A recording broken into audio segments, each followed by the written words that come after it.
Hey, it's Dr. Daniel here, and I just wanted to answer a question that I keep getting from people who haven't booked a consultation, or even people who have booked a consultation, and just as a refresher for people who have gone through the consultation process with me. And specifically what I'm going to do, I'm going to share a screen here, so give me just a second, is I'm going to talk about the stages of neuropathy. And what I mean by that is you need to understand where you're at in the process to understand what needs to happen next. And so neuropathy progresses in stages. The first stage, which would be called the acute stage or stage 1, is sensory, or tends to be sensory only. And so numbness, burning, tingling, pain, no other issues generally at this point, tends to be confined to the feet. And then as it transitions from the acute or stage 1 to stage 2, that's when we start seeing it moving from the feet into the lower leg. Typically, again, stays below the knees. Now, in addition to the sensory issues that we had, now we start adding muscle cramping, muscle fatigue. So very often people say, well, I have restless legs. No, you just have early stage neuropathy that hasn't been diagnosed properly. So that would be the cramping at night when you lie down, your legs start cramping.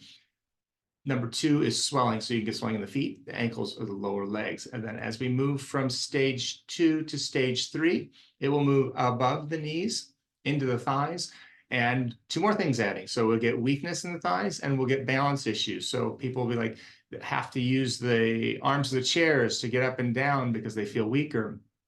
They'll notice sometimes that they don't feel completely stable, like the foot just feels a little bit off. And so that's the beginning of the balance issues. As we move deeper into stage 3, then because the circulation has been decreased for so long, we start to have problems with the tissue, meaning we get infections that won't heal, we get cuts, ulcers that are difficult to heal. They may heal, but they take a very long time. And then by the time we get to the end of stage 3, then that's when we're noticing the first amputations. So this typically tends to be the smaller amputations, so toes. And then as we move from stage 3 into stage 4, it will actually move from the legs into the body and the organs. And so it can affect your urinary incontinence. It can cause like constipation or diarrhea. It just depends on how the nerves are affected in those organs. Even erectile dysfunction for males.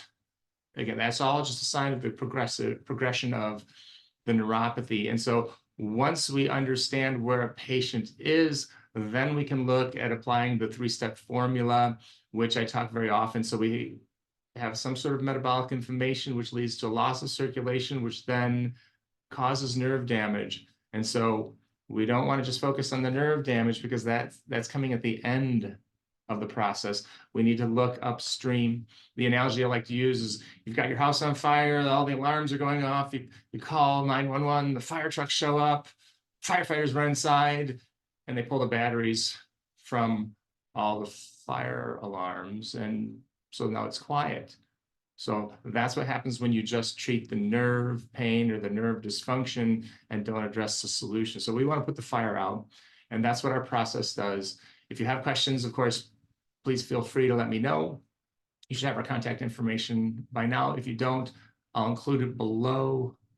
If you're seeing it and it's not there, it's because I just put the video up. Okay, thank you. And that's all for today. We're here to help the people that want help, that need help, and that we are able to help. And that's all our process is designed to do, is sort through and find out the patients that we're able to help, because that's our goal, is to help as many people as possible. Thank you and have a great day.